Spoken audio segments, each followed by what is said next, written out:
ఇర్మియా గ్రంథం మొదటి అధ్యాయము 4 నుండి 10 వచనాలు ఈరోజు ధ్యాన భాగంగా చదువుకున్నాం. Book of Jeremiah chapter 1 versus 4 to 10. ఎవరన్నా బిగ్గరగా చదవగలుగుతారా? యా. దేవుని వాక్కు నాకు ప్రత్యక్షమై ఇలా సెలవిచ్చాను.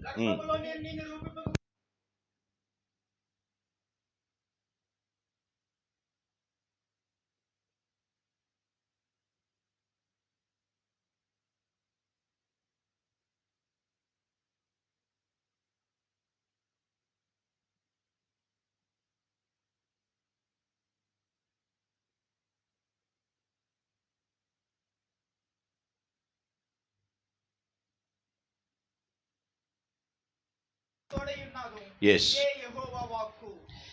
కళ్ళు మూసుకోనండి, చిన్న ప్రార్థన చేద్దాం. దయగలిగిన తండ్రి, నీకు స్తోత్రములు. నీ దాసులు సింగయ్య గారి ద్వారా ఈ స్థలమందు నేను నిలబడి ఉన్నాను. ఈ స్థలము మీది, సమయము మీదే, సమస్తం ఈ వశంలో ఉన్నది నాయన. ఈరోజు మీరు మాతో ఏం మాట్లాడాలో సవివరంగా మాట్లాడమని మనవి చేసుకుంటూ ఉన్నాం. తండ్రి, మీ మాటలు వినుటకును విధేయత చూపుటకును బుద్ధి పుట్టించుమని ప్రభు అయిన క్రీస్తు పేరిట ప్రాధేయపడుతున్నాను పరమ తండ్రి, ఆమేన్. ప్రభునందు పిల్లరా, ప్రవక్తలలో పెద్ద ప్రవక్తగా ఉన్న ఆయన Jeremiah. Major prophet, minor prophet అంటారు. అంటే పెద్ద ప్రవక్తలు, చిన్న ప్రవక్తలు. అలాగని పెద్ద ప్రవక్త అంటే చాలా హైట్ ఉంటాడని కాదు, చిన్న ప్రవక్త అంటే పొట్టిగా ఉంటారని కాదు. వారు ప్రవచించిన ప్రవచనాలు ఎక్కువయ్యా ఎన్న వాళ్ళని పెద్ద ప్రవక్త అని, తక్కువ ప్రవచించిన వారిని చిన్న ప్రవక్త అని పిలుస్తారు. ప్రవక్త అన్న పదం వక్త అన్న పదం నుంచి వచ్చింది.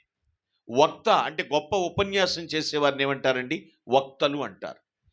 ప్రభుని గురించి మాట్లాడేటువంటి వారిని, ప్రభువు ద్వారా భవిష్యత్తు తెలుసుకుని ముందే ప్రకటించేటువంటి వారిని ప్రవక్త అని పిలుస్తారు.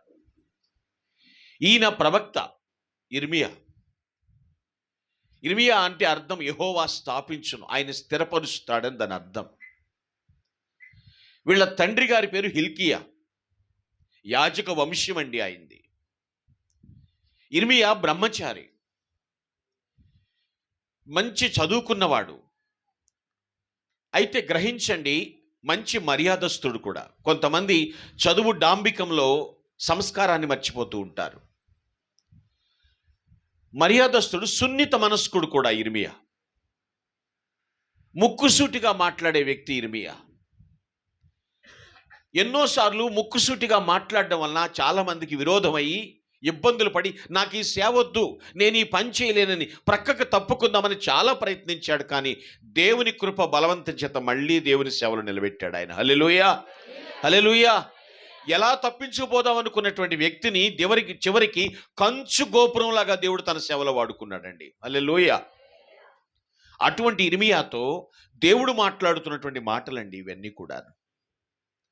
బాబు జెర్మియా, విను, నువ్వు ఇప్పుడు సేవ చేస్తున్నావేమో కానీ నేను ఎప్పుడో నిన్ను చూశాను రబ్బాయి అంటున్నాడు. నేను ఎప్పుడో నిన్ను పిలుచుకున్నానని చెప్తూ ఉంటాడు పిల్లరా. ఈరోజు ఇక్కడ కూర్చుని ఉన్నామంటే ఇది దైవ నిర్ణయం అని మీరు నమ్ముతున్నారా? నేను ఈ స్థలంలో ఇక్కడున్నానంటే ఇది దైవ నిర్ణయం అని నేను నమ్ముతాను పిల్లరా. ఆయన ఎప్పుడో పిలుచుకున్నాడు, అది ఇప్పుడు కార్యరూపం దాల్చింది అంతే. ఈ ప్యాసేజ్ని బట్టి ఈరోజు మీకు ఇచ్చే వాక్యం యొక్క అంశం, today topic of the message, God's call. దేవుని పిలుపు. దేవుని పిలుపు. మీరు విశ్వాసి అయినా, సువార్థికులైనా, లేదా సంఘ కాపరులైనా, లేదా అనుభవం కలిగినటువంటి అభిషిక్తులైనప్పటికీ కూడా దేవుని పిలుపును మనం సరిగా అర్థం చేసుకోవాలి. ఏమండి, పని లేనిదే దేవుడు పిలవడండి. ఊరకనే పిలవడానికైనా ఏమి సామాన్యుడు కాదు కదా. మనతో పనుంది కాబట్టి పిలిచాడు. ఇర్మియాతో మాట్లాడుతున్నాడు, నువ్వు నాకు కావాలి అన్నాడు. ఐ వాంట్ యూ, నీతో నాకు పనుంది. ఈరోజు దేవుడు నాకేం పని అప్పగించాడో కొంతమందికి అర్థం కావట్లేదు. పని తెలిసి కూడా కొంతమంది ప్రక్కన పెడుతున్నారు. ఆ పని విధానం ఏమిటో కూడా కొందరికి ఏమాత్రం కూడా గ్రాహ్యం కావట్లేదండి, గ్రహించలేకపోతున్నారు. ఆయనతో మనకి పనుందా, మనతో ఆయనకి పనుందా అని మీకే అర్థమవుతుంది. కొంత అనుకుంటూ ఉంటారు, నాకు బాగా చదువుందికి, నాకు టాలెంట్స్ ఉన్నాయి కాబట్టి నన్ను పిలిచాడు. No, never, not at all. అది ఎప్పటికీ కాదండి. ఈరోజు ఒక అనుభోగ్యం కలిగినటువంటి విశ్వాసి కావచ్చు, 30-40 సంవత్సరాల క్రైస్తవ్యంలో బాగా పాతుకుపోయినటువంటి అనుభోగులైనటువంటి మంచి నమ్మకస్తులు కావచ్చు. కానీ దేవుడు నిన్ను పిలిచిన పిలుపుని సరిగా అర్థం చేసుకోకపోతే ఆయుష్ వ్యర్థమైపోతుంది. దేవుడు నీకు అనుగ్రహించిన వరాలు వ్యర్థమైపోతున్నాయి. ఆ తలాంతులు పాతిపెట్టబడుతున్నాయి. ఆయన పిలుపు గ్రహించండి. కొందరిని అడిగితే ఇలా చెప్తారు, సార్ నా పిలుపు వేరండి, నా దర్శనం వేరండి అని మాట్లాడతారు. ఇర్మియాతో పిల్లల దేవుడు పలుకుతున్నటువంటి ఆ పిలుస్తున్న పిలుపు చూడండి. బైబిల్లో కొందరిని దేవుడు కొన్ని ప్రత్యేక స్థలాల్లో ప్రత్యేక పనులు చేస్తున్నప్పుడు పిలిచాడు. మీరు బైబిల్ బాగా చదివితే అర్థమవుతుంది. ఇది కొందరు అంటారు, ఇది పాస్టర్ గారికి సంబంధించిందండి, మాకు కాదు. ఇది మా బిలీవర్స్కి సంబంధించింది, మాకు కాదు అనొద్దు. ఎవరైతే నేను పాపిని, నా కొరకే యేసుక్రీస్తు చనిపోయి తిరిగి లేచాడని నమ్మారో ప్రతి ఒక్కరికి సంబంధించింది పిలుపండి. Not only for most reverend archbishops. చిన్న ఇప్పుడే విశ్వసించిన విశ్వాసి దగ్గర నుంచి అందరికీ సంబంధించినటువంటి పని. మీరు బైబిల్ బాగా చదివితే తెలుస్తుంది. ఆమోసుని దేవుడు ఎప్పుడు పిలిచాడో తెలుసండి? పశువులు కాస్తున్నప్పుడు పిలిచాడు. పశువులు కాస్తున్నప్పుడు ఆమోసుని పిలిచాడు. ఆమోసు పశువుల కాపరి. రా, నీతో నాకు పనుంది, నీవు నా పని చేయాలని పిలిచాడు పిల్లరా. గిద్యోన్ని ఎప్పుడు పిలిచాడు? గోధుమలు దొళ్ళగొడుతున్నప్పుడు అప్పుడు పిలిచాడు. కొందరికి అర్థం కాదు. నేను సేవక, నేను ప్రార్థనా పరులనా, అనొద్దు. నువ్వే కావాలి. దేవునికి నీవు కావాలి. ఆయన పిలిచిన పిలుపును నువ్వు సరిగా అర్థం చేసుకోవాలి. మోషేని అరణ్యములో గొర్రెలు మేపుతున్నప్పుడు మోషేని దేవుడు పిలిచాడు. దావీదును కూడా అంతే, అరణ్యములో గొర్రెలు కాస్తున్నప్పుడు దావీదును కూడా అలాగే పిలిచాడు. శిష్యుల్లో చాలా మందిని చేపలు పట్టుకుంటూ ఉండగా దేవుడు పిలిచాడు. ఆయనకి పనుందండి, చాలా పనుంది చేయవలసింది. కానీ ఒక్కొక్కసారి పిల్లరా మన పనుల్లో పడిపోయి దేవుని పనిని పట్టించుకోవట్లేదు నేను అనట్లేదు, కానీ తక్కువ సమయము కేటాయించడం జరుగుతుంది. దేవుని పిలుపును మనం అర్థం చేసుకోవాలి. నీతో దేవునికి పని ఉంది కాబట్టే దేవుడిని పిలుస్తూ ఉన్నాడు. ఇంకో విషయం చెప్పమంటారా? బైబిల్లో కొందరిని 2 సార్లు పిలుస్తాడు.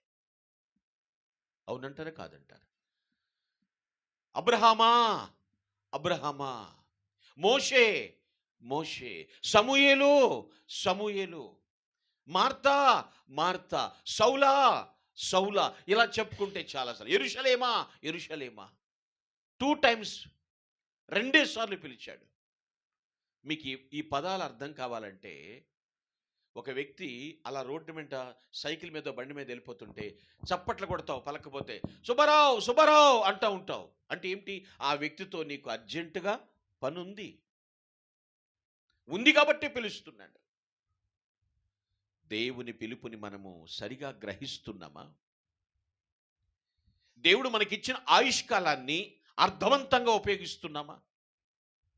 ఆధ్యాత్మికతను అన్య సమాజానికి మనం రుచి చూపించగలుగుతున్నామా? ఆ పిలుపును మనం తెలుసుకోవాలండి. దేవుడు పిలుస్తున్నాడు అంటే ఈ సమయము మనం గ్రహించాలి. ఈరోజు వాక్యము మీతో మాట్లాడుతున్నాను, కానీ దేవుడు మీతో పాటు నాతో కూడా మాట్లాడుతూ ఉంటాడు. నేను ఎందుకు ఇంత దూరం వచ్చాను? వచ్చిన తర్వాత నా పని ఏమిటి? నేనేం చేయాలి? ఆయన ఏది పలకమంటే అది ఖచ్చితంగా పలకాలి. ఆ పిలుపులో ఉన్నటువంటి మాధుర్యం, ఆ పిలుపులో ఉన్నటువంటి ఆర్ద్రత, ఆ పిలుపులో ఉన్నటువంటి పటిష్టత ఖచ్చితంగా పట్టుకోవాలి మనం. ప్రియులారా, నా తోటి సేవకులు చాలామంది ఉన్నారు, నాకన్నా అనుభవజ్ఞులు కూడా ఉండవచ్చు.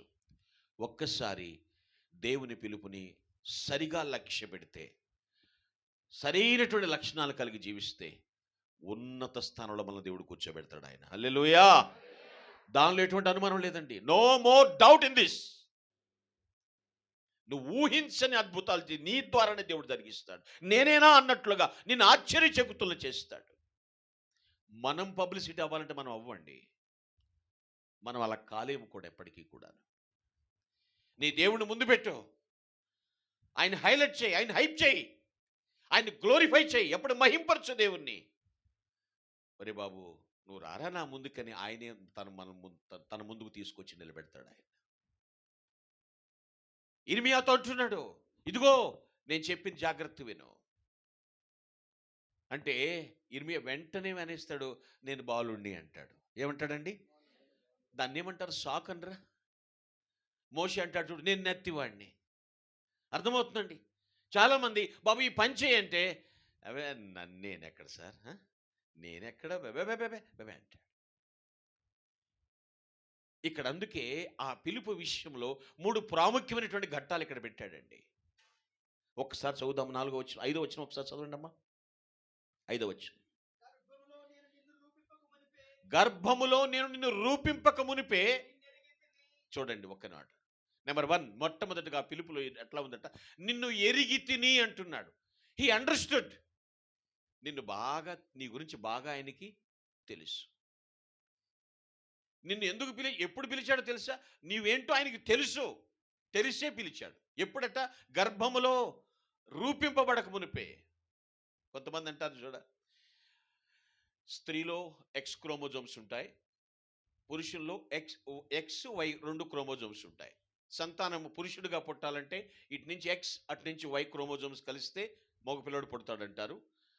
ఇక్కడ ఎక్స్ అక్కడ ఎక్సే కలిస్తే ఆడపిల్ల పుడతాడు. ఇది మెడికల్ ఫీల్డ్ వాళ్ళకి ఆటోమేటిక్గా అర్థమవుతూ ఉంటుంది.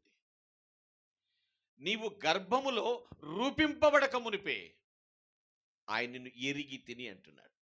ఇర్మియాని దేవుని పిలుచుటలో 3 ప్రాముఖ్యమైన విషయాల్లో మొట్టమొదటి ఏమంటున్నాడు తెలుసా? నిన్ను ఎరిగి తిని. He understood everything about yourself and myself and ourselves. అందరి గురించి ఆయనకి తెలుసు. నిన్ను ఎరిగి తిని. ఎవరైనా నీ పక్కకు వచ్చి మా ఊళ్ళో పలానా తెలుసు, ఆయన నాకు బాగా తెలుసు అంటావు. బాగా తెలుసు అంటే ఏంటో తెలుసు అండి, ఆయన నైజం, ఆయన గుణగణాలు, ఆయన యాటిట్యూడ్ అంతా కూడా తెలుసు కాబట్టి నాకు బాగా తెలుసండి ఆయన. ముఖపరిచయం కాదు అక్కడ అర్థం. నిన్ను ఎరిగి తిని, గర్భములో ఉండగా నీవు నాకు తెలుసు. ఎందుకు తెలుసా? మనల్ని రూపించిన వాడు ఆయనే. హల్లెలూయా. ఏమండి, మనం తయారు చేసిన వస్తువు మనకు తెలీదు? తెలుసా? తెలీదండి. ఖచ్చితంగా తెలుసు. మనం ఫోజులు ఇవ్వకూడదు. మన గురించి ఆయనకి బాగా తెలుసు. అందుకే కథ మొత్తం మార్చగలవు అంటారు. అవును కదండి? ఏదైనా చేయగలడు ఆయన. దైవజనులు ఈ ఎగ్జాంపుల్ బాగా చెప్తారు. కొత్తగా పెళ్ళైన భార్య భర్త హనీమూన్కి మంచి కారులో బయలుదేరుతారు. హనీమూన్కి బీసీ కాలంలో జరిగిన విషయమే. మంచి కారు స్పీడ్ వెళ్తూ అనేక కార్లు ఓవర్టేక్ చేసుకుంటూ వెళ్తారు. ఓ పక్క కారులో ఒక ఓల్డ్ మ్యాన్, ముసలాయన, ఆయన భార్య కూర్చుని వెళ్తుంటే వాళ్ళ కారుని ఈ న్యూ కపుల్ ఉంటారు కదండి, ఫ్రెష్ కపుల్, వాళ్ళు ఓవర్టేక్ చేసుకుంటే హే హే హే హే హే హే అంటున్నారు వాళ్ళు, ఆ ముసలాళ్ళు. ఈ కారు ఓవర్టేక్ చేసుకెళ్ళిపోతారు. పాపం ఆయన ఏం మాట్లాడలేదు, ఏం ఫీల్ కాలేదు. కొంచెం ముందుకు వెళ్ళిపోయిన తర్వాత ఈ నవదంపతుల కారు ఆగిపోయింది. ఈ పెళ్లి కొడుకు పరుగు పోతుంది. లోపలేమో భార్య కూర్చుంది. వెంటనే కారు దిగి ఐ విల్ చెక్ అన్నాడు. దిగాడు. ఆ కారు బానెట్ పైకి లేపాడు. ఏదో తెలిసినోడికి మళ్ళీ కెలికేస్తున్నాడు. కొంతమంది చూడండి, ఏమీ రాదు, ఎక్స్ట్రాలు ఎక్కువ. పెద్ద మెకానిక్ లాగా అయిపోయి ఆ వైర్ ఈ వైర్ అన్ని పట్టి కెలికేసేసేసాడు. ఏమైంది, వాట్ హ్యాపెండ్ అని అడుగుతుంది. A good darling please sit I will check అంటాడు అంతే. ఏమీ తెలియదు కానీ చెక్ చేసేస్తున్నాడు. ఆవిడ లేచి చూస్తే ఆయన చూస్తే ఆయన ముఖం ఎలా అయిపోయిందంటే ఆ మసిగిసేపు చిన్నపాటి పిల్లదయ్యంలాగా తయారైపోయాడు. పెళ్లి కొడుకు చిన్నపాటి పిల్లదయ్యంలాగా తయారైపోయాడు. డామ్ ఇట్ షిట్ అనుకుంటే దాన్ని కొడితే ఏమొస్తుంది? ఈలో మెల్లగా ముసలైన కారు వచ్చింది. What happened mister young man అని అడుగుతున్నాడు. అతను అడుగుతుంటే నీకు తెలియదు, నువ్వు ముసలాడివి. ఇది పెద్ద గొప్ప కారు అంటున్నాడు. మే హెల్ప్ యూ అంటాడు ఆ ముసలాయన. ఈవిడంటది పక్కన, సాయం చేస్తా అంటున్నాడు కదా, తెలుసు అంటున్నాడు చేయడం. ఎవడు ప్రెస్టేజ్ ఎక్కువ. మనకి తెలియదని వాడు చెప్తే ఇన్సావు, ఇదో గోల, ఇదో దరిద్రం. మనకు తెలియనప్పుడు హెల్ప్ చేస్తానప్పుడు తీసుకోవాలి, తప్పేం కాదు దాని విషయమే. అంటే వద్దండి తీసుకోండి ప్లీజ్ గ్రాండ్ పా ప్లీజ్ రండి అని పిలిస్తే ఆయన పక్క తప్పుకోమంటాడు. ఆ కుర్రోడిని పక్క తప్పుకున్నాక ఏదో చిన్న సరి చేస్తాడు. నువ్వు వెళ్ళి కూర్చుని స్టార్ట్ చేయి అంటాడు. ఈ యంగ్ మ్యాన్ వెళ్ళి దాన్ని స్టార్ట్ చేయగానే స్టార్ట్ అయిపోతుంది. అప్పుడు అడుగుతారు, హూ ఆర్ యూ అంటే, ఈ కార్ ఏం కార్ అంటే ఫోర్డ్. ఆ ఫోర్డ్ నేనేనరా అంటాడు. అదే కారు అండి, ఫోర్డ్ కారు. ఆ ప్రయాణించేది ఫోర్డ్ గారు. అర్థమవుతుందా? వీడేదో తెలిసినట్టుగా మెకానిక్ అయిపోయాడు. దాన్ని తయారు చేసిన ఉండరా నేను. కాబట్టి దీని బలహీనత ఏమిటో నాకు తెలుసు. మీరు అనుకుంటూ ఉంటారు, నన్ను ఎలా తెలుసు ఆయన ఎరిగితని ఎలా తెలిసి పిలిచాడు? ఒక ఆయన పుష్పరాజు గారు అని సేవకుడు ఉన్నాడు. సైకిల్ మీద చిన్న బొట్లో బైబిల్ పట్టుకుని సైకిల్ తొక్కుతూ సేవ చేసుకుంటూ వెళ్ళేవాడు. మచిలీపట్నం టు చల్లపల్లి రోడ్డు మధ్యలో. ఒక ఏలు కంచెం ఆయనకి ఉండదనమాట. ఆయన తొక్కుతూ సైకిల్ తొక్కెళ్తుంటే వెనక నుంచి ఎవరు పిలుస్తున్నారు, పుష్పరాజు పుష్పరాజు అని. ఎవరూ లేరు. పుష్పరాజు పుష్పరాజు మళ్ళీ సెకండ్ టైం అలా పిలుస్తున్నప్పుడు ఆగి చూశాడు, ఎవరు లేరు. అర్థం కాలేదు. అప్పుడు అనుకున్నాడు, ఖచ్చితంగా నన్ను దేవుడే పిలుస్తున్నాడు. ఏం ప్రభు అన్నాడు. ఏమీ వినపడలేదు, సైలెంట్గా ఉన్నాడు. ఏంటి ప్రభు అన్నాడు. ఏం లేదు, సైలెంట్గా ఉన్నాడు. కాసేపు ఆగాడు. సర్లే ఏం లేదు అనుకుని మళ్ళీ బయలుదేరాడు. కొంచెం దూరం వెళ్ళిన తర్వాత చూస్తే ఒక వంతెన మీద వెళ్ళాలి. ఆ వంతెన అంతకుముందే సడన్గా విరిగి పడిపోయింది. అక్కడ నిజంగా ఈయన వెళ్తే అక్కడ పడిపోయేవాడండి. పనుంది, ఆగు, ప్రమాదం పొంచి ఉంది, 2 నిమిషాలు వెయిట్ చేయి. ఆయనకు తెలుసు అండి, నిన్ను ఎరిగి తిని, నీవు నాకు తెలుసు. మనల్ని రూపించిన వాడు మనం ఏం చేస్తున్నావు ఆయనకు తెలియదండి. ఆయనకు తెలుసు. యోహాను సువార్త 2వ అధ్యాయం 24వ వచనం చూద్దాం. John gospel chapter 2 verse 24. యోహాను సువార్త 2:24 చదువుదాం. ఎస్, అందరినీ ఎరిగిన వాడు కనుక. ఎస్, హల్లెలూయా. అందరినీ ఎరిగినవాడు, మనుష్యుల ఆంతర్యములను ఎరిగినవాడు ఆయన. మనిషి పై రూపాన్ని లక్ష్య పెడతాడు, అంతే కదండి. ఎర్రగున్నాడా, ఎత్తుపళ్ళ, మంచి పళ్ళ, జుట్టు బాగుందా, నడక బాగుందా, చేసేయి, ఎంత మంటారు కట్నం ఇచ్చేసేయి, అంతే. దేవుడు మనుష్యుల ఆంతర్యములు ఎరిగినవాడు. నిన్ను ఎరిగి తిని అంటే అర్థం ఏమిటంటే, నీకు టాప్ టు బాటమ్ నీ గురించి ఆయనకి బాగా తెలుసు. ఆయన దగ్గర కథలు పోతే ఎట్లా? అర్థమైందండి. ఆయన దగ్గర మనం కవర్ చేయకూడదండి. ఆయన ఎరిగినవాడు, నిన్ను ఎరిగే నిన్ను పిలిచాడు. ఆయన భక్తుడు అంటాడు, రుచి చూచి ఎరిగి తిని అని. నీవు తెలియకోసుకోకముందే ఆయన నిన్ను ఎరిగినటువంటి వాడు, బాగా అంతర్యమునిటువంటి ఎరిగినటువంటి దేవుడు ఆయన. దావీదు ఒక అడుగు ముందుకేసి ఒక మాట మాట్లాడతాడు. 139వ కీర్తన 15-16 వచనాలు. సామ్ 139:15-16. 139వ కీర్తన 15-16 వచనాలు.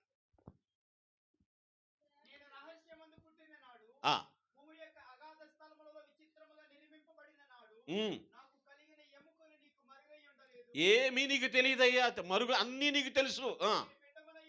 నేను పిండమునై ఉండగా నీ కళ్ళు నన్ను చూశాయి. అసలు ఏమి కంప్లీట్ కాకముందే. హల్లెలూయా. గుర్తుపెట్టుకోండి, మన ఎన్నాళ్ళు బతుకుతామో కూడా ఆయనకి తెలుసు. మరి ఏంటంటే త్వరగా చంపేస్తున్నాడు అంటారు. ఆయన ముందే నిర్ణయించాడు రాజ్యాంగం, కానీ మనం దాన్ని ఎరిగి బ్రతకాలి. అర్థమవుతుందండి. ఈ ధర్మశాస్త్రం, ఈ వాక్యము ఎలా ఉండాలో ఎలా ఉండకూడదో చెప్తుంది. దాని ప్రకారం జీవిస్తే ఇంకా పెంచవచ్చు. ఆయన ఇన్నాళ్ళని నియమించాడు, ఇంకా పెంచగలిగినోడు ఆయనే. నీ వలన అవమానం కలుగుతుందంటే త్రుంచగలిగినోడు కూడా ఆయనే. ఆయుష్ పెంచగలడు, తగ్గించగలడు ఆయన. అయితే మనల్ని ఎరిగినవాడు ఆయన, మన బలహీనతలు కూడా ఎరిగినవాడు ఆయన. ఎలా నిన్ను కంట్రోల్ చేయాలో కూడా ఆయనకి బాగా తెలుసు. ఆయన పిలుపుని పట్టించుకుంటున్నామా? గ్రహిస్తున్నామా? ఆయన పిలుపుని లక్ష్య పెడుతున్నామా? నన్ను పిలవడం ఏంటి అని కొట్టి పారేస్తున్నామా? కొన్ని సాక్ష్యాలు మనం వింటూ ఉంటాం. మీరు సేవకి ఎలా వచ్చారు బ్రదర్ అంటే ఒక ఆయన అంటూ ఉంటారు, మా అమ్మ నాన్న మొక్కున్నారండి. నేను చచ్చిపోతానని డాక్టర్ చెప్పారంట, బతికితే దేవుని సేవ అన్నారంట, అందుకు నేను సేవకు వచ్చాను. అది పై మాటే, కానీ నిన్నెరిగాడు దేవుడు. ఆయన ఎప్పుడట? పిండముగా రూపింపబడక మునిపే, ఏర్పడక మునిపే. మన దినములలో ఒక్కటి కూడా ఇంకా కంప్లీట్ నేల మీదకి రావడానికి అంకం కంప్లీట్ కాకమునిపే ఆయన తెలుసు. నిన్ను ఎరిగి తిని, ఎరిగే నిన్ను పిలిచాడు. చాలాసార్లు చదువుతాం రోమాపత్రిక 8వ అధ్యాయం 29-30 వచనాలు. Book of Romans chapter 8 29-30.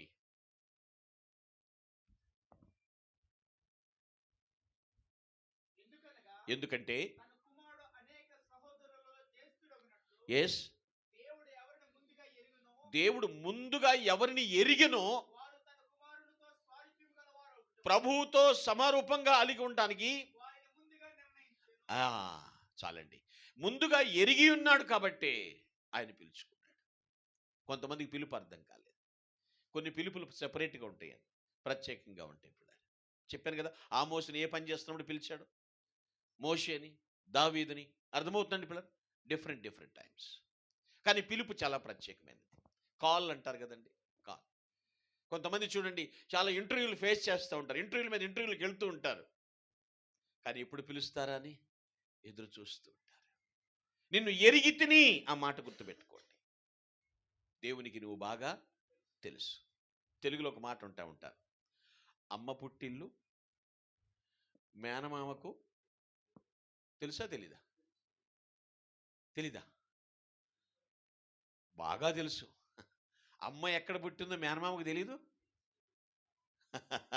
కొంతమంది చెప్తూ ఉంటారు, దేవుడి కళ్ళు కప్పలేవండి, ఆయన కప్ప. నిన్ను ఎరిగి తిని అన్నాడు. చదువుకున్న పిల్లలు త్వరగా అర్థమవుతుంది. Johnny yes papa, eating sugar, telling lies, open your mouth. ఆయనకి ముందే తెలుసు. ఇంకోటి ఏంటంటే, నోట్లో షుగర్ పెట్టుకునే ఎంత చక్కగా చెప్తారు. ఆయనకి మరుగై ఏదన్నా ఉందా అండి?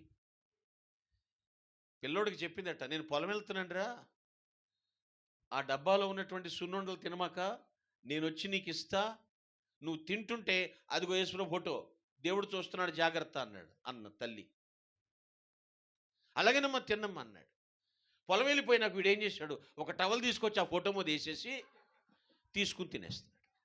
అంటే దేవుడు చూస్తున్నాడు అంతే. దేవుడు ఫోటో మీద టవల్ వేసాడు అంతే. నిన్ను ఎరిగినవాడు, నీ బలహీనతలు ఎరిగినవాడు.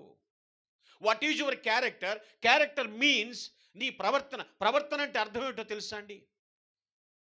నీ ఒక్కడవే, నీ ఒక్కదానివే నీ గదిలో ఉన్నప్పుడు, నిన్నెవరూ చూడట్లేదు అనుకున్నప్పుడు, అప్పుడు నీ పరిస్థితి ఏంటో, దట్ ఈజ్ యువర్ క్యారెక్టర్.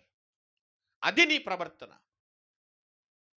నువ్వు ఒక్కరివే ఉన్నావు, నువ్వు ఒక్కదానివే ఉన్నావు, నిన్నెవరు చూడలేదని నీకు అర్థమైన తర్వాత అప్పుడు నువ్వేం చేస్తావో అది నీ నిజమైన ప్రవర్తన. మరుగై ఉందా దేవునికమ్మా? ఏదైనా దాయగలమా దేవుని ముందు? మనం చెక్ చేసుకో ఒకసారి. పిలుపుని నిర్లక్ష్య పెడుతున్నావా? నిన్ను ఎరిగే పిలిచాడు, నీ గురించి ఎందుకు తెలియదు ఆయనకి? కొంతమంది అనుకుంటారు,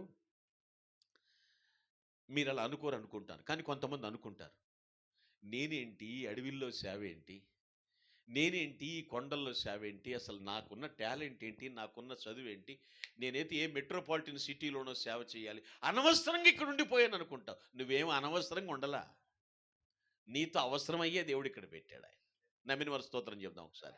హల్లెలూయా. ఎవరు చెబితే ఆత్మలు రక్షించబడతాయో, ఎవరు చెబితే ఆ ప్రాంతవాసులు రక్షణలోనికి వస్తారో వారినే దేవుడు పెడతాడు తప్ప ఇంకెవరిని పెట్టడండి. నేను ఈ మాట బాగా నమ్ముతాను. ఇప్పుడు బ్రదర్ రాజేష్ గారు ఉన్నారు, దైవ సేవకులు. ఆయన చెబితేనే, ఆయన మాట గ్రహించే మనుషులు అక్కడ ఉన్నారు కాబట్టి ఆయనే పెడతారు. ఆయన తీసి నేను వెళ్తాను అంటే ఒక్క ఆత్మ కూడా రక్షణ పొందదు. నిన్ను ఆ ప్లేస్ రక్షణ కోసం, ఆ ప్రాంత ప్రజల రక్షణ కోసం నిన్ను అక్కడ పెట్టాడంతే. ఎప్పుడు నిన్ను ఎక్కడ ఉన్నత స్థలాలు ఎక్కించాలో ఆయనకి బాగా తెలుసు. ఎక్కడ పెట్టాడో అక్కడ నమ్మకంగా పనిచేయాలి మనం. నమ్మకంగా పనిచేయాలి. నిన్ను ఎరిగితిని అంటున్నాడు ఆయన. ఈ understood every self for you, about you. నీ గురించి బాగా తెలుసు ఆయనకి. This the first thing. రెండో విషయం చూద్దాం. మరలా మన మూలవాక్యానికి వద్దాం. 1:5. యా, చూడండి, నిన్ను ఎరిగి తిని అన్నాడు, నెంబర్ 1. రెండవది అంటున్నాడు నిన్ను ప్రతిష్ఠించి తిని. Second thing. మొదటిది he understood, second he sanctified అని ఉంటుంది ఇంగ్లీష్ బైబిల్లో.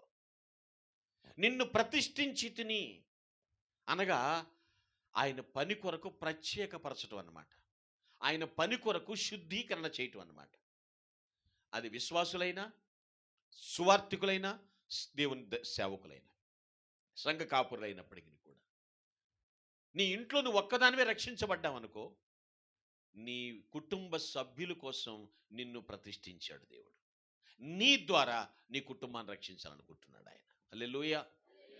నీ ద్వారా నీ చుట్టూ సువార్త జ్వాల మంట రగిల్చాలనుకుంటున్నాడు దేవుడు ఆయన.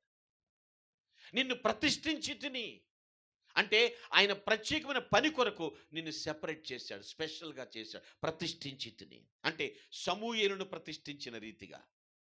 ఏలీ కుమారులందరూ కూడా వ్యర్థులుగా మారిపోయినప్పుడు, యాజకుని పిల్లలు దౌర్భాగ్యులుగా మారిపోయినప్పుడు సమూయేలును ప్రవక్తగా దేవుడు లేవనెత్తాడు. హల్లెలూయా. చాలామంది నేను చాలా బాధగా చూస్తూ ఉంటాను పిల్లరా. ఎందుకునంటే వాళ్ళు అసలు ప్రతిష్ఠించబడిన వాళ్ళేనా? దేవుని యొక్క ప్రతిష్ట, దేవుని యొక్క అభిషేకం వాళ్ళలో ఉన్నదా అనేది అనుమానం వచ్చేస్తూ ఉంటుంది. మనల్ని ఎరిగిన వాడు మనల్ని ప్రతిష్ఠించుకున్నాడు ఆయన పని కోసం. ఎలా ప్రతిష్ఠించాడో తెలుసండి మనల్ని? యోహాను సువార్త 17:8-18 చూడండి. యోహాను సువార్త 17:18.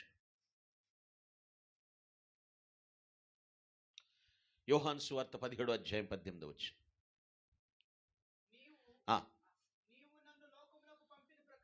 ఎస్, పంపాను. సత్యమందు ప్రతిష్ఠిత చేయబడినట్లు. ఓకే. Yes, yeah. తండ్రి ఉన్నట్లుగా ఉండాలని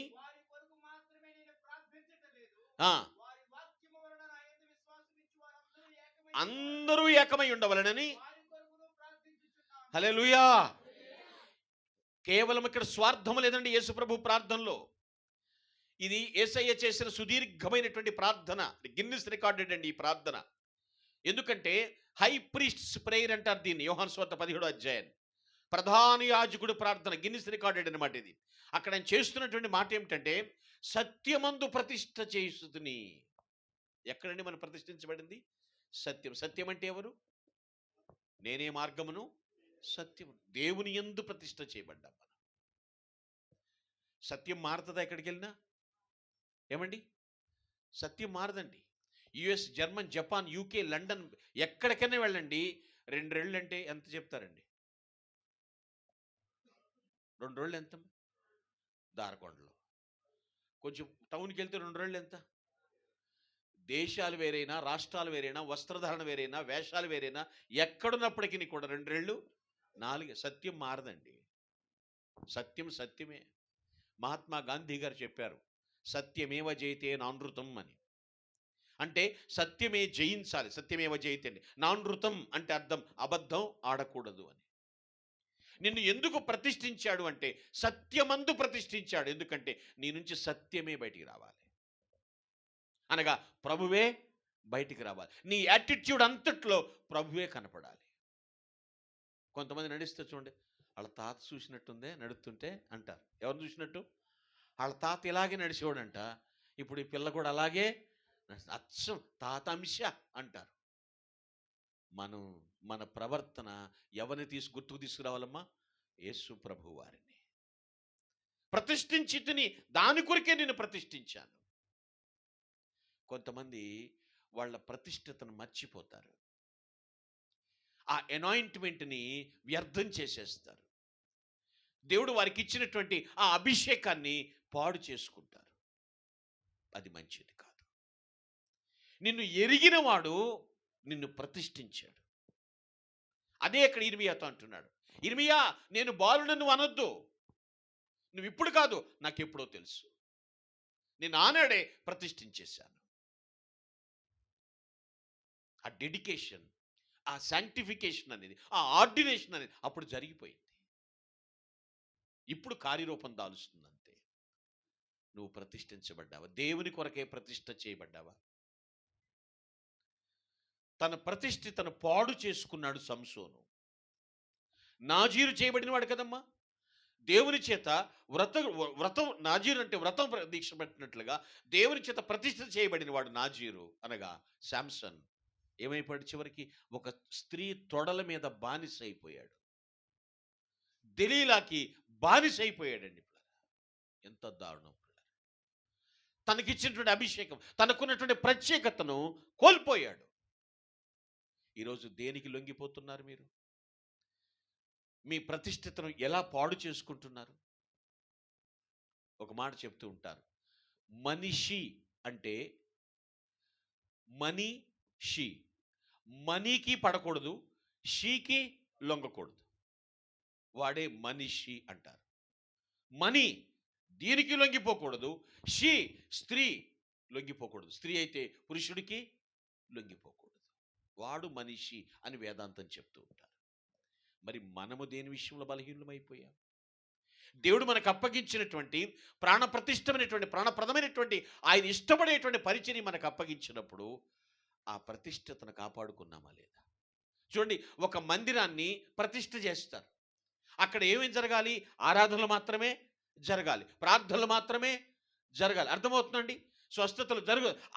దానికోసం ఆ స్థలం, ఆ మందిరం ప్రతిష్ఠించబడింది. అలాగే నిన్ను దేవుడు ప్రతిష్ఠించాడంటే ఆయన ఎందుకోసం ప్రతిష్ఠించాడు అది మాత్రమే మన జీవితం ద్వారా జరగాలి తప్ప వేరొకటి ఏది కూడా జరగకూడదు. ఆ పిలుపును అర్థం చేసుకున్నామా? పిలిచాడు, నిన్ను ఎరిగి పిలిచాడు, నిన్ను ప్రతిష్ఠించేశాడు, ముందే పిలిచాడు. అది ఇప్పుడు కార్యరూపం దాల్చింది.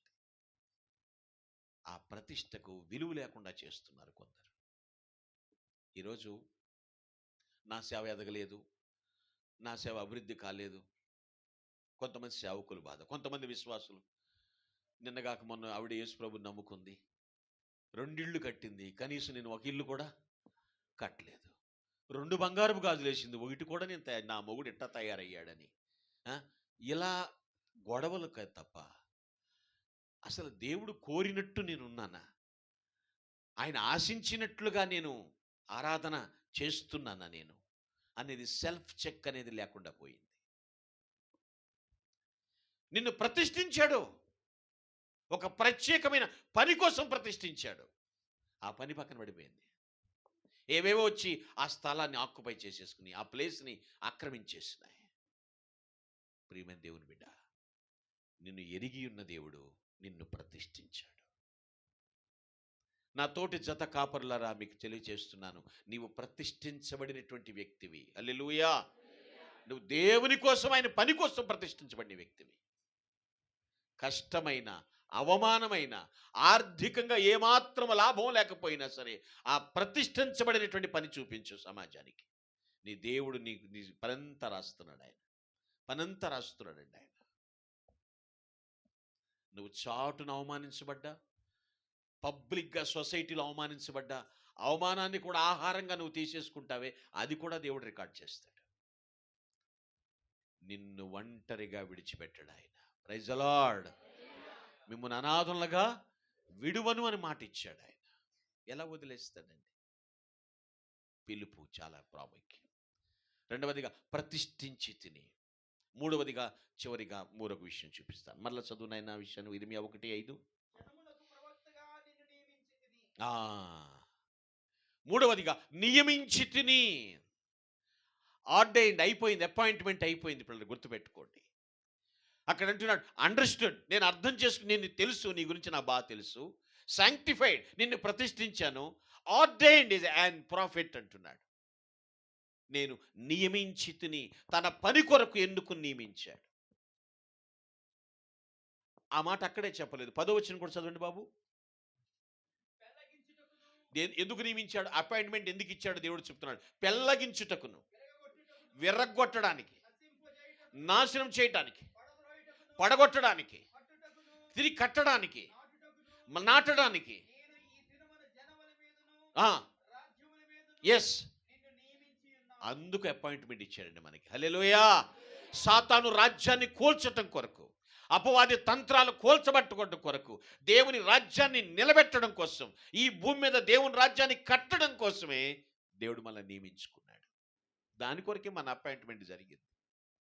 అపాయింట్మెంట్ ఆర్డర్ మనకు కరెక్ట్గా అర్థమైతే ఆ పరిధిలో మనం పనిచేస్తాం. మన అపాయింట్మెంట్ మనకు అర్థం కాకపోతే, ఏ పోస్టో మనకు తెలియకపోతే, మన డిజిగ్నేషన్ ఏంటో మనకు అర్థం కాకపోతే డిగ్నిటీ ఉండదు, పాడు ఉండదు, ఏమాత్రం డిగ్నిటీ ఉండదు. ఏ పని కోసం పిలువబడ్డాం, ఏ పని చేస్తున్నాం, దేనికోసం, ఏ ప్లేసులో పెట్టాడు దేవుడు మనల్ని, ఎక్కడ తిరుగుతున్నాం మనం. నియమించి తిని. మీరు అనొచ్చు, పాస్టర్ గారు ఎంత బాగానే ఉందండి, ఇది ఇర్మియాను గురించి చెప్పారు కదా, మాకెందుకు చెబుతున్నారు అనొచ్చు. చెప్పింది ఇర్మియా కోసమే కదా, మరి మాకెందుకు చెప్తున్నారంటే ఒక్క సంగతి గమనించండి, మనమును ఇర్మియా లాంటి వారమే. హల్లెలూయా. మనము కూడా సామాన్యులమే కాదు, మనము ఇర్మియా లాంటి వారమే. ఇర్మియాను సృష్టించిన దేవుడే నిన్ను నన్ను కూడా సృష్టించాడు. ఇది ఈ ఆత్మల రక్షణ అనండి, లేదా దేవుని రాజ్యం నిర్మించటం అనండి, ఇదంతా కూడా కేవలం సంఘ కాపరి పని మాత్రమే కాదు, ప్రతి విశ్వాసి పని. మీకు ఒక సింపుల్ ఈక్వేషన్ చెప్తాను. కాన్స్ అని కౌన్సిల్ ఆన్ నేషనల్ సర్వీస్ సంస్థ వాళ్ళు సర్వే చేసి చెప్తున్నటువంటి మాట చెప్తాను. రాల్ఫోన్ మహోనీ గారు కూడా దీన్ని ధృవీకరించారు.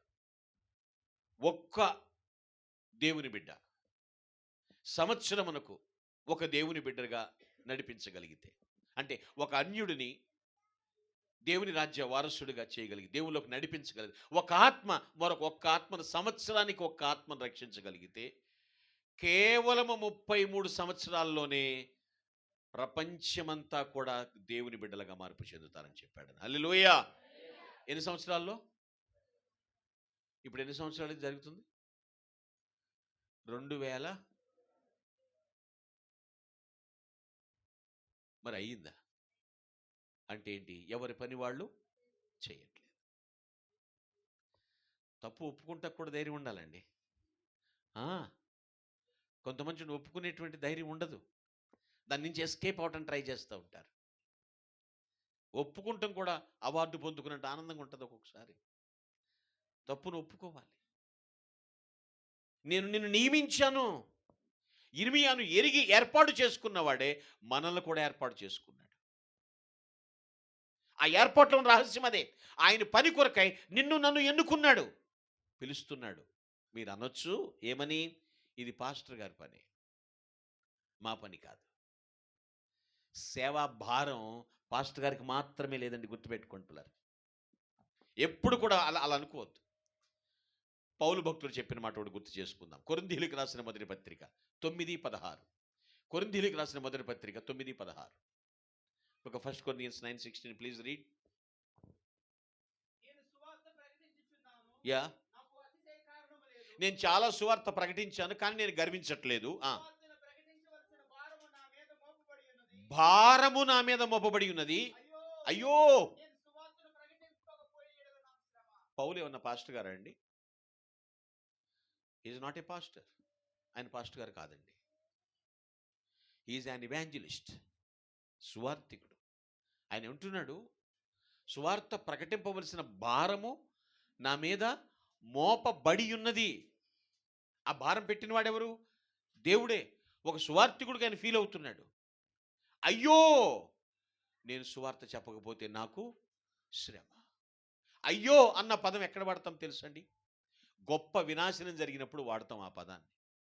మన కళ్ళ ముందే మన ఇల్లు కాలిపోతున్నప్పుడు, మన కళ్ళ ముందే మన పిల్లలు చనిపోతున్నప్పుడు, అర్థమవుతుందండి, నెత్తి నోరు కొట్టుకుంటూ అయ్యో అంటాం. పౌలు అంటున్నాడు, అయ్యో నేను సువార్త ప్రకటింపకపోయిన యెడల నాకు శ్రమ. అంటే సువార్త భారము నాపై ఉన్నది, లేకుంటే శ్రమ. పౌలు కూడా కుర్రోళ్ళలాగా ఒకప్పుడు తిరగలేదండి. పౌలు కూడా సౌలుగా ఏమండి కుర్రోళ్ళలాగా తిరిగాడు. ఈ 200 మంది కుర్రోళ్ళని గ్యాంగ్ని వెంటేసి తిరిగేవాడు సౌలు. తన క్లాస్మేట్, బెంచ్మేట్ అంటారు, బంధువులు అంటారు స్టెఫెన్ని చంపేటప్పుడు కూడా 200 మంది కుర్రోళ్ళని వెంటేసి తిరిగాడు. ఊరి చివరికి తీసుకెళ్ళి స్టెఫెన్ని వస్త్రాలు ఊడదీపిచ్చి, కొట్టండిరా ఎవడొస్తాడో నేను చూసుకుంటానని ఆ వస్త్రాలు తన కాళ్ళ దగ్గర పెట్టుకుని కొట్టించాడు, రాళ్ళు పెట్టుకుంటూ చంపించాడు. తిరిగినోడే, గ్యాంగ్ లీడర్. సౌలా సౌలా నీవేళ నన్ను హింసించిద్దామని 2 సార్లు పిలిచాడు దేవుడు ఆకాశం నుంచి. అప్పుడు కూడా కండ కావరం బట్టి అంటాడు, నీవెవడవై అన్నాడు దేవుణ్ణి. నీవెవడవన్నాడు. అప్పుడు ప్రభు అన్నాడు, నీవు హింసించుచున్న యేసుని అన్నాడు ఆయన. హల్లెలూయా. అలా కుర్రోడుగా తిరిగిన వాడు ఈరోజు ఏమంటున్నాడు తెలుసా? అయ్యో, నేను సువార్త ప్రకటించకపోతే నాకు శ్రమ. నీ నియామకం అర్థమైందా? నీ అపాయింట్మెంట్ ఆర్డర్ అసలు ఏమిటో తెలుస్తుందా? నిన్ను ఎందుకు నియమించాడో మీకు అర్థమవుతుందా? నేనేంటి, ఇక్కడేంటి, ఈ పని చేయడం ఏంటి, అసలు నేను మంచి జాబ్ చేసుకుంటే నెలకు ₹1,00,000 పైన సంపాదిస్తాను, ఇలాంటి మాటలు కట్టి పక్కన పెట్టు. దేవుని కొరకు నమ్మకంగా జీవించటం అలవాటు చేసుకోవాలి. హల్లెలూయా, హల్లెలూయా. ఆ నమ్మకత్వం కోల్పోయినాక చీ అనిపిస్తుందండి. నమ్మకం వేరు, నమ్మకత్వం వేరండి. నమ్మకం అంటే నువ్వు బిలీఫ్, నమ్మావు దేవుణ్ణి. నమ్మకత్వం అంటే ఏంటో తెలుసా అండి? Simple example. ₹100 నీ చేతికి ఇచ్చి కోడిగుడ్లు తీసుకురా అన్నారు అనుకోండి, షాప్కి వెళ్ళి ₹90 అయింది అనుకోండి కోడిగుడ్లు. అప్పుడు ఏం చేయాలి? ₹90 అయినాయి, ఆ ₹10 తిరిగి ఇచ్చేసేయాలి. ఈ 10కే ఉంది, మన జేబులో పెట్టుకుందాం. అర్థమైందండి? అప్పుడు ఏం కోల్పోతున్నాం? నమ్మకత్వం కోల్పోతున్నాం. దేవుని దగ్గర మన విషయంలో కూడా అలాగే ఉంటుంది. ఈ చిన్నదనగా పెద్ద ఏం కాదులే, ఏమనుకోండి, ఆ చిన్న తప్పును కూడా దేవుడు లెక్క చేస్తాడు. నాకు శ్రమ అనేటువంటి మాట చెప్పండి. ఒక విషయం గుర్తుపెట్టుకోండి, ఒకప్పుడు నశించిపోతున్న నీ కొరకు ఎవరో కన్నీరు కార్చి ప్రార్థన చేసి సువార్త చెబితే కదా నువ్వు మారావు. అవునా కదండి? మా మేనత్తగా రోజు ఏడిచేది, పొద్దున్నే ప్రతి మంచం దగ్గరకు వచ్చి ఏడుస్తా ప్రార్థన చేసేది. మా ఫాదరు తిడతా ఉండేవాడు, ఎవడ చచ్చాడని కొంపలో పొద్దున్నే ఏడుస్తున్నావని. ఆవిడ ఏమనేది కాదు, ఒక్కొక్క మంచం దగ్గరికి వచ్చి ప్రార్థన చేసేది. ఆమె ఏడుపు, ఆమె కన్నీరు దేవుడు ఆలకించాడు. కుటుంబంలో నన్ను మొదటగా పట్టుకున్నాడు ఆయన. హల్లెలూయా. గుర్తుపెట్టుకోండి పిల్లరా, ఒక వ్యక్తి రక్షించబడ్డాడు. రాత్రి నేను జీకొత్తు నర్సీపట్నంలో కూడా చెప్పాను. ఒక వ్యక్తి మార్పు చెందాడు అంటే ఆ వ్యక్తి కోసం ఎవరో ఎప్పుడో ఎక్కడో ఏదో సందర్భంలో కన్నీరు కార్చారు కాబట్టి ఇప్పుడు ఆ వ్యక్తి మారాడు. హల్లెలూయా. ఈ మాట నేను చెప్పింది కాదు, షార్ల్స్ ఫిన్నీ అనేటువంటి దైవజనుడు చెప్పాడండి. ఈరోజు నువ్వు మారావు, నేను మార్పు చెందాను, ఒక పరమ పవిత్ర మనిషిగా జీవిస్తున్నామంటే మన కోసం ఎవరో ఎప్పుడో ఎక్కడో ఏదో సందర్భంలో కన్నీరు కార్చి ప్రార్థన చేశారు. సువార్త మన దగ్గరికి వచ్చింది కాబట్టి మనం మార్పు చెందాం. మరి దేవుడు నిన్నెందుకు నియమించుకున్నాడు? నీ నియామకం అర్థమైందా? నీ అపాయింట్మెంట్ అర్థమైందా? కొందరు అంటారు, ఇది ఎప్పుడు పాస్టర్ గారు చేయాల్సిన పని అండి, మాది కాదని అంటారు. ఇది అందరి బాధ్యత, ప్రతి విశ్వాసి బాధ్యత. అందరికీ అపాయింట్మెంట్ ఇచ్చాడు దేవుడు. మనం చేస్తున్నామా? దేవుడు ఏర్పరచుకున్నాడు. నీవు రక్షించబడినటువంటి తరువాత ఎవరి కోసం మనం జీవిస్తున్నాము? నశించిపోతున్న నేను దారిలోకి తీసుకొచ్చాడు. మరి మన కుటుంబం సంగతి ఏంటి? మనం ఒక్కరమే రక్షించబడి బాగా పవిత్రంగా యథార్థంగా జీవించి పరలోకం వెళితే మన కుటుంబస్తులు నరకానికి వెళ్తే ఎంత బాధగా ఉంటుంది ఏమండి? బాధగా ఉంటుంది. ఒక ఆవిడ అన్నాను, అమ్మా భర్త కోసం బాగా ప్రార్థన చేయమ్మా, భర్తను కూడా చర్చికి తీసుకురామంటాను. ఆడు రాపోతేనే బెటర్ అయ్య గారు. ఎవరిని? ఆడు అంట, ఆడది ఈవిడ ఆడదయ్యండి, ఆడు రాపోతేనే బెటర్ అండి. ఏమ్మా అంటున్నాను, నన్ను కూర్చొని ఇవ్వడండి చర్చిలో. ఎవరు చెప్పారు నీకు? చాలా బాధ అండి కొన్ని విషయాలు చూస్తే. మన బాధ్యతలు విస్మరిస్తున్నాము, మరిచిపోతున్నాము, గుర్తున్నా కూడా విస్మరిస్తున్నాము. రిజెక్ట్ చేసినట్లే అన్నమాట. నిన్ను నియమించి తిని అనేటువంటి మాట అండి. ఇర్మియా అంటాడు, దేవుడు నాకు అప్పగించిన పని కానీ నేను చేయకపోతే, ఆయన మాటలు కానీ నేను భుజించకపోతే ఎప్పటికప్పుడు నాకు మంట అన్నాడండి. మంట. ఆ మాట చదువుదాం ఒకసారి చూద్దామా? 15:17 ఇర్మియా 15:17 చదువుదాం ఒకసారి.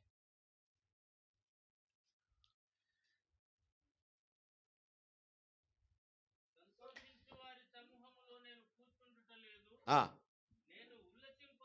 ఆ, యా చూస్తున్నారండి, కడుపు మంటట. చాలామంది అనుకుంటారు ఇది చదివినాక ఆకలేస్తున్నావు ఇర్మియాకి అనుకుంటారు. ఇర్మియాకి ఆకలి మంట కాదండి. ఇప్పుడు ఇక్కడ కూర్చున్న వాళ్ళకి ఎవరికి ఆకలేస్తుందా? వేసింది చెప్పొద్దు, నేను ఫీల్ అవుతాను. ఇర్మియాకున్నది కడుపు మంట, ఆకలి మంట కాదు, ఆత్మల మంట. ఆయన అంటాడు, అయ్యో నీ పని చేయకపోతే, నీ మాటలు నేను భుజించి దాన్ని చెప్పకపోతే, ప్రకటించకపోతే నాకు మంట. ఆయనేమో పౌలేమో శ్రమ అన్నాడు, ఇర్మియా ఏమంటున్నాడండి? నాకు మంట. కొంతమందికి పొద్దున్నేసి ఎవరిని తిట్టకపోతే కడుపు మంట. పొద్దులేసి ఎవరిని తిట్టాలా? కోడి మీద పెట్టో, కుక్క మీద పెట్టో, పిల్లి మీద పెట్టో తిట్టాలి. ముదరష్టం మంద ఏనాడు దస్తయో సావట్లేదు అని తిట్టాలి. కొందరు తిట్టకపోతే వాళ్ళకి తిన్నది అరగదన్నమాట. మన నియామకం అర్థం చేసుకోవాలి. దేవుడు మనల్ని ఎందుకు పిలిచాడో అర్థం చేసుకోవాలి. అప్పుడప్పుడు కొన్ని లూజ్ డైలాగ్స్ వాడుతూ ఉంటారు కొందరు. ఏంటో తెలుసా అండి? రేయ్, నేను ప్రభువుని నమ్ముకున్నాను కాబట్టి నువ్వు బతిపోయావు, లేకపోతే ఈ పాటికి వాళ్ళకి 3వ రోజు అయ్యేది నువ్వు చచ్చిపోయి. అంటే ప్రభువుని నమ్ముకున్నాను కాబట్టి బతికిపోయి అంటే లోపల అసలు ఉన్నాడు అన్నమాట. ఇంకా ఏదో చొక్కా తొడిగినట్టు తొడిగే యేసుప్రభుని అంతే. చొక్కా తీసి పక్కన పెడితే నీకు ఖర్చు చెబుతానంటాడు సరా. చాలా జాగ్రత్త అండి. నీ అపాయింట్మెంట్ ఆర్డర్ నీకు సరిగ్గా అర్థం కాలేదు. నేను నియమించాడు ఆయన. ఇలా గుర్తుపెట్టుకోండి ఈ విషయాన్ని. ప్రతిరోజు కూడా భారతదేశంలో మాత్రమే కాదు, ఏ దేశం అని నేను మన భారతదేశం గురించి మాట్లాడతాను. ప్రతిరోజు మన దేశంలో 30,000 మంది పైగా చనిపోతున్నారండి. రోజుకి 30,000 మంది పైగా చనిపోతున్నారు, ఏ రూపంగానైనా సరే. వాళ్ళందరూ ఎటు వెళ్తున్నారో తెలుసా? ఎటు వెళ్తున్నారో కూడా తెలుసా అండి?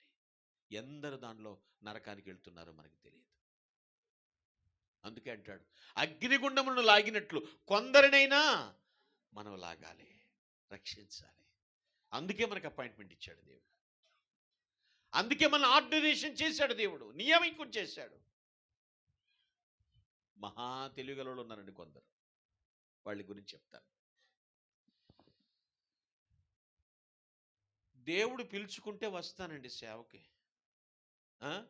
ఏంటి మరి చెప్పడం, బాబు దేవుని పని చేయని నేను అన్నాను అనుకోండి, ఆయన పిలిచినప్పుడు చూద్దాం. మీరు పాస్టర్ గారికి మీరు చెబుతున్నారు, చెప్పండి. ఆయన పిలిచినప్పుడు చూద్దాం. Something difference between call and commitment. పిలుపుకి సమర్పణకు ఉన్న తేడా ఏంటో మీకు చెప్తాను, వినండి. సమర్పణ ముందుంటుంది, పిలుపు తర్వాత ఉంటుంది. నీవు సమర్పించుకుంటే అప్పుడు పిలుస్తాడు ఆయన. అయ్యా నేను నీ పని చేస్తాను అని నువ్వు సమర్పించుకుంటే, బాబు అక్కడికి వెళ్ళు, నేను నిన్ను అక్కడ వాడుకుంటాను అని పిలుస్తాడు దేవుడు. మీకు అర్థమయ్యేటట్టు చెప్తాను, ఈజీగా అర్థమవుతుంది. ఈరోజు నేను పని చేస్తాను, పనికి వెళ్తానని రోడ్డు మీదకి వచ్చి నిలబెడితే, మేస్త్రి వచ్చి నువ్వు అక్కడికి వెళ్ళిన అయినా నువ్వు ఆ బిల్డింగ్లో చేయి, ఈ బిల్డింగ్లో చేయి అని మేస్త్రి పనికి తీసుకెళ్ళి, అంతే కదమ్మా. రైతు అయినా అంతే, కూలీల్ని అట్లా పంపిస్తాడు. నువ్వు అసలు రోడ్డు మీదకే రావు, పనే చేయని తన్ని పెట్టి పడుకుంటే నేను దేవుడు ఎట్లా పిలుస్తాడు? పిలుపు ఆయనది, సమర్పణ మనది. మనం సమర్పించుకుని రోడ్డు మీదకి వస్తే ఆయన పిలిచి పనిలో పెడతాడు. సాకులు చెప్పకూడదు. ఒక ఆయన కుర్రోడితో చెప్పాను, బాబు నువ్వు దేవుని పని చేయి అంటే, ఆ కుర్రోడు అన్నాడు, ఈ డిగ్రీ కంప్లీట్ అయిపోయినాక నేను చేస్తానండి. ఓ రైట్, ముందు ఇప్పుడు సమర్పించుకో, ముందు ఇప్పుడు సమర్పణ చేసుకో. చదువు కావాలి, నేను చదువు వద్దనండి. చదువు చాలా అవసరం, చదువే. అయితే సమర్పణ చేసుకో. ఈ చదువు అయిపోయిన తర్వాత దేవా నీ పని చేస్తా, సమర్పించుకో, ఆయన పిలిచి పనిలో పెడతాడు. నీ సమర్పణలు సరిగా ఉండాలి. అలా చేసి ఇలా చేస్తా, ఇలా చేసి అలా చేస్తా వచ్చినప్పుడు ఒక మాట, తర్వాత ఒక మాట ఉండకూడదు. ఇర్మియా చాలా చెప్పాడు పాపం. నేను బాలుణ్ణి. కొందరు అంటారు కదండి, అబ్బాయి నేను నిశాని అండి. నిశానియే దేవునికి కావాలి దిశానిర్దేశం చేయటానికి. నువ్వు నిశానియది ఎట్లాగా ఆయన ఈ యాత్రలో దిశానిర్దేశం చేయటానికి నువ్వే కావాలి ఆయనకి. గాడ్స్ కాల్, దేవుని పిలుపుని మనం సరిగా అర్థం చేసుకోవాలి. నేను ఎందుకు రావాలండి? విశ్వాసిని కదా, విశ్వాసిగానే ఉంటాను. నేనేదో చిన్న కాపరినండి, ఆ చిన్న కాపరిగానే ఉంటాను. ఎందుకు నేను రావాలి అంటే జవాబు కూడా దేవుడు చెప్తాడు. మత్తయి సువార్త 9వ అధ్యాయం. మత్తయి సువార్త 9వ అధ్యాయం 36 నుంచి చదవండి బాబు.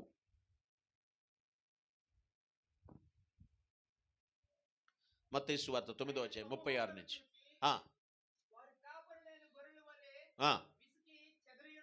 ఎస్, కనికరపడి కానీ చాలు. నిన్నే ఎందుకు పిలుస్తున్నాడంటే కోత కొయ్యాల్సింది చాలా ఉందండి. ఆ పంట కోతకు వచ్చేసిన తర్వాత దాని మీద ఏం చేసిన దేవుడు కనికర పడుతున్నాడు. నశించిపోతున్న ప్రజలు చూసి దేవుడు ఏం చేస్తున్నాడండి? కనికర పడుతున్నాడు. అయ్యో ఈ పంట కోసేవాళ్లే లేరే, ఈ ఆత్మను రక్షించేవారే లేరే అని కనికర పడుతున్నాడు. మనము కనికర పడితే ఎలా ఉంటుందో తెలుసా అండి? ఎవరి మీద జాలి పడితే ఏం చేస్తాం? 10 రూపాయలు ఇస్తాం, లేకపోతే కాస్త భోజనం పెడతాం, లేదా ఒక ఫ్రూట్ ఏదన్నా ఇస్తాం. కానీ దేవుని కనికరం ఎలా ఉంటుందో తెలుసా అండి? కనికరము అనే మాటకి గ్రీకులో ఇలా అర్థం ఉంటుంది, ఏమిటంటే ప్రేవులు తరుక్కుపోవుట. కనికరం అంటే ప్రేవులు తరుక్కుపోవుట. నశించిపోతున్నటువంటి జనాంగాన్ని చూసి దేవుడు ప్రేవులు తరుక్కుపోయినట్లుండి కోతంతో విస్తారం కోసే పనివారు కొదువుగా ఉన్నారు. అందుకనే పిలుస్తున్నాడు. ప్రతి విశ్వాసి దేవుని పని చేయాలి. ప్రతి కాపరి పటిష్టంగా దేవుని పనులు తన దేవుడిచ్చిన వరములతో ఆత్మ ఫలముతో వాడబడాలి. అది ఆయన అభీష్టం. ఇర్మియా నువ్వు బాలుని అనొద్దు. కొందరు అంటూ ఉంటారు, మోసేలాగా నేను ఎత్తోండి సార్, నాకు ఇంగ్లీష్ రాదండి. నిన్ను ఎక్కడ పెట్టాలో సేవలో ఆయనకి బాగా తెలుసుగా తెలియదు? తెలుసు ఆయనకి. కొంతమంది తనకున్నటువంటి వరములను బట్టి, తనకున్నటువంటి ఆత్మ ఫలమును బట్టి చాలా అతిశయిస్తూ ఉంటారు. అవి ఇచ్చింది ఎవరు? దేవుడు. అవి కాపాడుకుని చక్కగా ఉపయోగిస్తే మరిన్ని ఇస్తాడు ఆయన, మరిన్ని అదనంగా ఇస్తాడు ఆయన. గర్వించకూడదు. ఎదిగిన కొద్దీ ఒదిగి ఉండాలి. అన్నీ ఉన్న ఆకు, ఏమీ లేని ఆకు దాన్ని అసలు పట్టుకోలేమమ్మా అంటారు చూసారండి. ఆ ఒకటి లేదు కానీ ఉంటేనా భూమి మీద అది ఆగదే, ఆగదో అంటారు. ఎవరికి ఏది కట్ చేయాలో దేవుడు కట్ చేసి కూర్చోబెడతాడు. మనం నమ్మకంగా ఉన్నామా? దేవుని ఏర్పాటుని మనం అర్థం చేసుకున్నామా? ఆత్మను రక్షించటానికి, నశించిపోతున్న సమాజాన్ని ప్రభువునందు ఉద్ధరించటానికి కాపరులే కాదమ్మా, సువార్థికులే కాదమ్మా, ప్రతి విశ్వాసి కూడా నడుము బిగించాలి. ప్రతి ఒక్కరూ పని చేయాలి. ప్రార్థనలు అంటే ప్రార్థనలో పాలు పంపులు పొందాలి. సువార్త అంటే దైవజనుడితో కలిసి సువార్తకు ప్రయాణం అవ్వాలి. ఉపవాస ప్రార్థన అంటే ఉపవాసం ఉండి ఏకీభవించి ప్రార్థించాలి. ఇదిగో కొద్దిసేపు ఆరాధన చేద్దామంటే ఆరాధన చేయాలి. అమ్మా దేవుని కోసం కనిపెడదామంటే దేవుని కోసం కనిపెట్టి ప్రార్థన చేయాలి.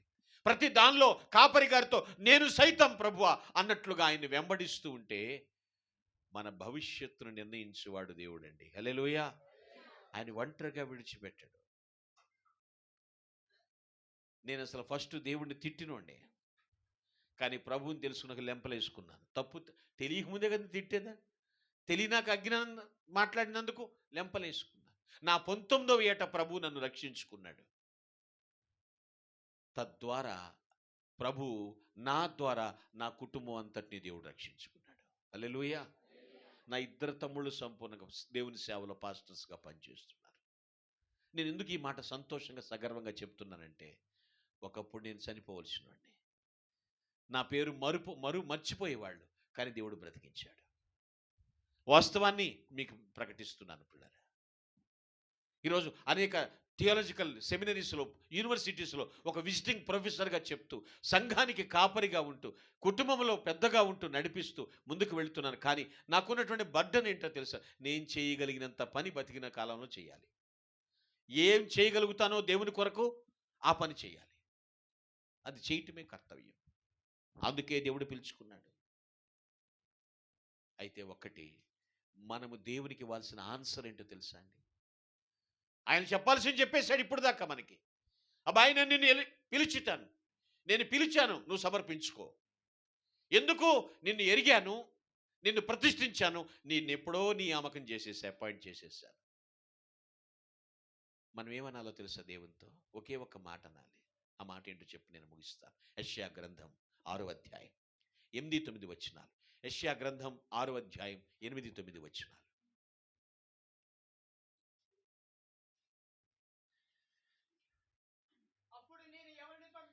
యా,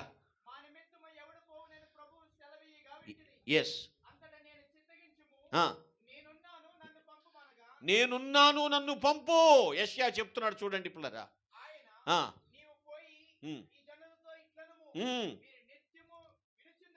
యా, ఎస్, చాలండి. ఇక్కడ చూడండి, ప్రభు బాధపడుతున్నాడు. అనేక మంది నశించిపోతున్నారు. వాళ్ళ దగ్గరికి ఎవరు వెళ్తారు నా ప్రేమని చెప్పడానికి? ఎవరున్నారు నా గురించి ప్రకటించడానికి? ఎవరు చెబుతారు నా శిలువ త్యాగాన్ని వివరించడానికి? ఎవరు వెళ్తారని ప్రభు అంటే యెషయా అంటున్నాడు, మైహోనా, నేనున్నాను, సెండ్ మీ, నన్ను పంపు. ఎంత సంతోషంగా చెప్పాడు. అలా మనం జవాబు ఇవ్వగలగాలండి దేవునికి. నేనున్నాను ప్రభువా, నేను చేస్తాను ప్రభువా, నేను నీ పని చేస్తాను, నేను నీ కాడి మోస్తాను, నీ ప్రేమను నేను వివరిస్తాను, నీ సిలువ విలువను నేను ప్రకటిస్తాను. ఆ మాట చెప్పాడండి పిల్లలు. రక్షణ లేని ప్రజలు లక్షల కొలదిగా ఉన్నారండి మన ప్రాంతాల్లోనే. నేనున్నాను, నన్ను పంపు అని దేవుడితో చెప్పగలుగుతామా మనం? ఆయన పిలుపుని మనం అర్థం చేసుకుంటున్నామా? ఆయన పిలిచిన పిలుపుకి మనం సరైన సమర్పణ చేసుకుంటున్నామా? నేను దేవుని పని కొరకు ముందుకొస్తే నా కుటుంబం నన్ను తిరస్కరించింది. నేను సంపూర్ణ సేవ చేయటానికి ముందుకొస్తే నా కుటుంబం నన్ను ప్రక్కన పెట్టేసింది, వెలివేసింది, వెనుదిరిగి చూడలేదు. అప్పగించిన పని వైపే ముందుకు సాగిపోతే ఏ కుటుంబం వెలివేసిందో ఆ కుటుంబాన్ని దేవుడు మళ్ళా నా దగ్గరికి నడిపించాడు. ఆయన అమ్మ నాన్న వచ్చారు. హల్లెలూయా, హల్లెలూయా. దేవుడు విడిచిపెట్టాడండి. ఆయన పనిలో గురి కలిగి ముందుకెళ్ళాలి. యెషయా చెప్పినట్లుగా ప్రతి విశ్వాసి, ప్రతి సువార్తికుడు, ప్రతి దైవ సేవకుడు, నేనున్నాను, నన్ను పంపు, నేను చేస్తాను. ఆ మాట చెబితే దేవుడికి ఎంత ఆనందం. ఇంత పని ఎవరు చేస్తారన్నప్పుడు నేనున్నానయ్యా ప్రభు, నేనున్నాను, నన్ను పంపు అని ఆ మాట చెప్పగలిగితే ఎంత గొప్ప ఆనందమో తెలుసా అండి. ఆయన ఎదురు చూస్తున్నాడు. ఎవరైనా ఉన్నారా? ఎవరైనా వెళతారా నా ప్రేమను గురించి చెప్పటానికి? ఎవరైనా నడుం బిగిస్తారా? ఎవరి సమర్పణ సరిగా ఉంది అని అంటుకుంటున్నప్పుడు, ఎవరికి వాళ్ళే సుఖాన్ని కోరుకుంటే, ఎవరికి వాళ్ళే సౌఖ్యాన్ని కోరుకుంటే, అబ్బో ఈ ఎండలో, అబ్బో ఈ కొండల్లో, అబ్బో ఈ లోయల్లో నా వల్ల కాదు, నేను అసలు ఇక్కడ ఉండాల్సిన కాదు అని నిన్ను నీవే హైప్ చేసుకుంటున్నావేమో. నా జాబ్ ఏంటి, నా ఉద్యోగం ఏమిటి, నా క్యాడర్ ఏమిటి అని అలా పెంచుకుంటూ వెళ్ళిపోతున్నావు. అసలు ఆ జాబ్ ఇచ్చింది ఎవరు? ఆ ఉద్యోగం ఇచ్చింది ఎవరు? నీకు ఆయుష్కాలం ఇచ్చింది ఎవరు? అన్ని తలాంతులు నీకు ఇచ్చింది ఎవరు? ప్రియ దేవుని బిడ్డ, నీ సమర్పణ సరైనదైతే దేవుని పిలుపుకు లోబడతావు, ఆయన మాట వింటావు. ఎక్కడ కూడా ఎదిరించు ఆయన్ని ఎదిరించి బ్రతకగలమా? యేసు ప్రభు వారు పేతురుతో అంటాడు, పేతురు ఏంటి నీరసంగా ఉన్నావు, ఏంటి నిరుత్సాహంగా ఉన్నావు? ఏం లేదు ప్రభు, ఏం లేదు, నా వెనక్కి తిరిగితే నీకేం రావట్లేదు కదా, దాని గురించే కదా, అయితే వెళ్ళిపోతే వెళ్ళిపోవచ్చు, నిన్ను ఆపను అంటాడు పేతురు.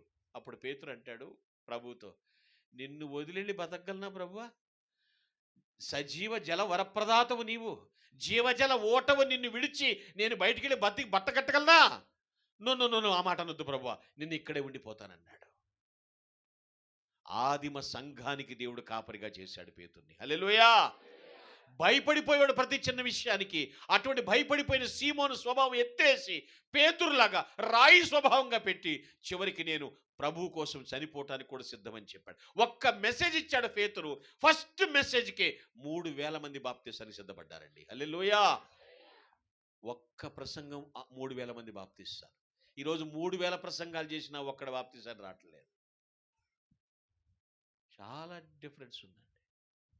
ఏంటో తెలుసా అండి?